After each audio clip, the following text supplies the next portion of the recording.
Bienvenido a Tras la Última Frontera. Hoy vamos a rescatar del olvido a uno de los hombres más especiales que acompañaron a Pizarro en la Isla del Gallo. Alonso de Molina es un explorador y conquistador español cuya jovialidad, honradez y lealtad ha inspirado a muchos. Su vida, sin duda alguna, merece la debida atención sobre la influencia que éste tuvo a lo largo de la historia. Los primeros años de la vida de Alonso de Molina. Alonso de Molina nació en Úbeda, una ciudad de la provincia Jaén en la España peninsular. La fecha de su nacimiento, aún en la actualidad, se desconoce. Vivió en una familia española junto a sus padres y hermanos, tampoco se conocen datos de los mismos. Molina tuvo una participación muy relevante en la expedición de los hermanos Pizarro a Perú. Fue un excelente y reconocido soldado de la época, el ejemplo a seguir de muchos hombres. Alonso era un hombre culto. Manejaba muchos conocimientos intelectuales y era muy respetuoso, por lo que llamaba la atención de sus compañeros. Además, siempre conseguía acabar agradando a todo el mundo. Estas características y su lealtad le llevaron a tener una gran amistad con el explorador y conquistador Francisco Pizarro. Molina, al igual que otros lugareños de Úbeda, tenía el sueño de participar en el descubrimiento de América. Años después formó parte de los 13 de la fama. Es decir, fue uno de los 13 soldados que no abandonaron nunca a Pizarro en su expedición. Por lo que se ganó el cariño, el respeto y la admiración de muchos. A pesar de que el corazón y la mente de Molina estaban en Europa, en Úbeda, España, lugar donde vivió su infancia. No dudó en quedarse en Perú.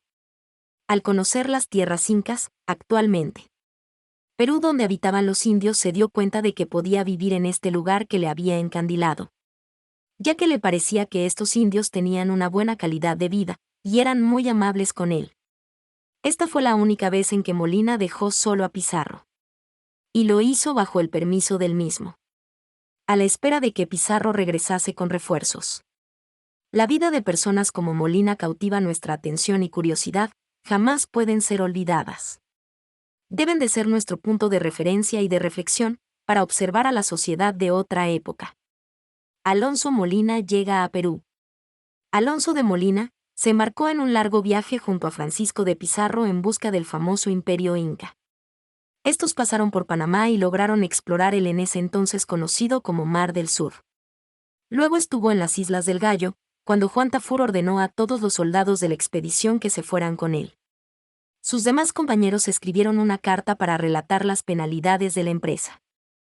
Sin embargo, Molina siempre fue conocido como un hombre leal a sus principios y a sus amigos. Por lo que no accedió a dejar solo a Pizarro, y formó parte de los 13 soldados que decidieron seguir a su lado. Los demás del grupo, en busca de un mejor ambiente de trabajo, más favorable y acogedor, se movieron hasta la isla Gorgona, para esperar a ser recogidos y volver a intentar otras empresas. Reconocimiento justo a su lealtad y valor. Pizarro siguió su expedición junto a sus 13 leales soldados, por el sur, y lograron llegar a las playas de Tumbes, pisando así el norte del actual Perú. Al desembarcar en este hermoso lugar junto a sus soldados españoles, entre ellos Alonso de Molina, se decidieron a quedarse a dormir en la bahía dentro de su nave. Los indios estaban asombrados de ver personas blancas, españolas. Incluso, se les acercó un joven noble incaico, quien quería que Pizarro bajara a alguno de sus soldados para que el cacique de este lugar lo conociera. Pizarro accedió y le ordenó a su fiel compañero, Alonso de Molina, que se acercara a los pobladores en compañía de un esclavo traído de África, y que además les llevasen animales en forma de regalo. Alonso de Molina conoce a los lugareños del Imperio Inca. Molina se les apareció a los lugareños con gallinas, cerdos, puercos y gallos, lo que causó gran impresión en estas personas, pues nunca les habían dado un regalo tan grande y era la primera vez que conocían a un español. El esclavo negro que acompañaba a Molina también causó gran impresión, pues los incas nunca habían visto una persona con un tono de piel tan oscuro, e incluso llegaron a pensar que éste se había pintado o ensuciado. Cuando el cacique vio el presente, túvolo en más de lo que yo puedo encarecer, llegando todos a ver la puerca y el berraco y las gallinas, holgándose de oír cantar al gallo. Pero todo no era nada para el espanto que hacían con el negro. Como lo veían negro, miránranle, hacíanle lavar para ver si su negrura era color o con facción puesta. Mas él, echando sus dientes blancos de fuera, Cerelle y llegaban unos a verlo y luego otros tantos que aún no le daban lugar de lo de exar comer. Crónica de Cieza de León. Alonso era un hombre muy sociable, hacía amigos donde quiera que llegaba. Y esta no sería la excepción. Este visitó la playa y el poblado, donde fue condecorado por los indios con regalos, atenciones y un agasajo. Incluso las mujeres querían que se quedara para casarse con la india más bonita del lugar. Sin embargo, Molina tuvo que regresar a su barco para rendirle cuentas a Pizarro. Este le mencionó lo adelantados que estaban estas personas, comparándolos con las tribus que ellos vieron en Panamá. Molina quedó impactado al ver que los lugareños tenían casas de piedras, edificios e incluso calles. Además, vivían en abundancia, no tenían una mala calidad de vida. En ese momento Molina no sabía lo que le esperaba. No se imaginaba que este sería el lugar donde iba a vivir, por el resto de su vida. Pizarro quedó muy asombrado, cuando Molina le contó que estos tenían casas e incluso edificios. Por lo que mandó a otro soldado, Pedro de Candia, a que fuera a verificar lo que Alonso decía.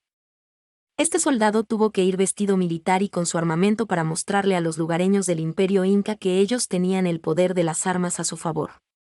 Alonso de Molina se queda varado en una isla. Pizarro, al comprobar que lo que decía Molina era real, decidió seguir su expedición más al sur. Para terminar de corroborar que aquella costa era parte del famoso Imperio Inca que buscaban. En la costa, Pizarro le pidió a Alonso que fuera junto a otros soldados en busca de leña para calentarse y poder cocinar. Pero este, en medio de su búsqueda, quedó atrapado 3 días por una tormenta. Pizarro, al ver que habían pasado 3 días y aún Molina no regresaba, decidió seguir su expedición. Pues, él sabía que Alonso era un buen hombre y se ganaría la confianza también de estos lugareños. Molina fue llevado antes la cacique de aquel lugar, a la que denominaban Capullana. Y ésta le permitió que pudiera retornar a donde se encontraba Pizarro. Y así fue como logró juntarse nuevamente con su jefe en una playa, a la que denominaron Puerto Santa Cruz. Los lugareños y la cacique le habían brindado suficiente información a Molina, para que éstos pudieran confirmar que se trataba del Imperio Inca. Le hablaron de una famosa ciudad denominada Cusco, que comprendía la cabeza de dicho imperio. La cacique invitó a Pizarro y a su tripulación a un banquete, para mostrarles el lugar y agradecerles por los regalos que habían dejado. Pizarro y sus hombres decidieron zarpar y seguir su expedición hacia el norte. Alonso le pidió a Pizarro que lo dejara quedarse un tiempo en el Imperio Inca, junto a los indios. Estos se mostraron muy a gusto con su presencia y lo trataron con hospitalidad y cariño. De hecho, Molina no fue el único que decidió quedarse en aquel lugar. 2 de sus compañeros, conocidos como Ginés y Bocanegra, estos se encontraron todos en Tumbes. El final de Alonso de Molina. Lo último que se supo sobre Alonso es que se quedó en Tumbes con sus amigos. Sin embargo, no se conoce más de allí. Se tienen algunas teorías sobre la muerte de Molina, pero ninguna ha sido confirmada. En algunas versiones se afirma que los indios lo llevaron hasta la ciudad de Quito a los 3 españoles. Para luego fueron asesinados. Otra versión plantea que Molina y sus amigos mostraron un comportamiento respetuoso y de lujuria ante las indias del lugar y por esto se les asesinó.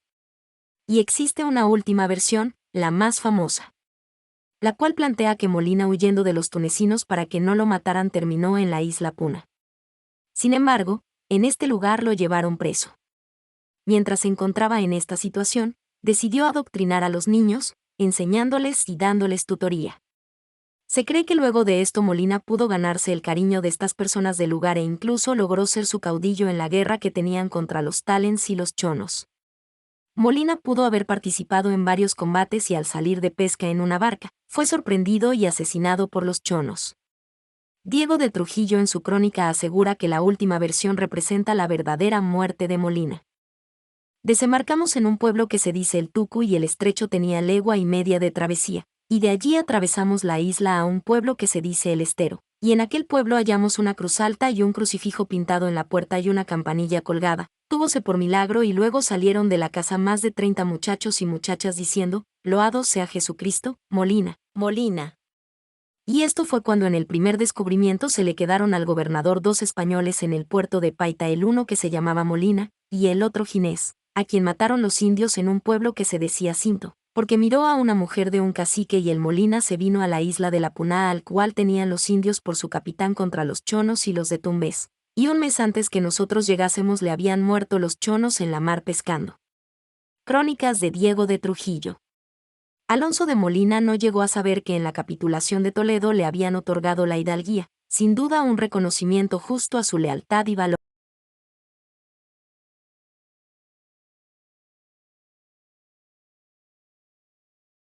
Si quieres saber más sobre los 13 valientes de las Islas del Gallo, no dejes de seguirnos y visitar traslaultimafrontera.com. Allí encontrarás mucha información interesante sobre este tesoro de todos que es la hispanidad. Un abrazo y hasta la próxima.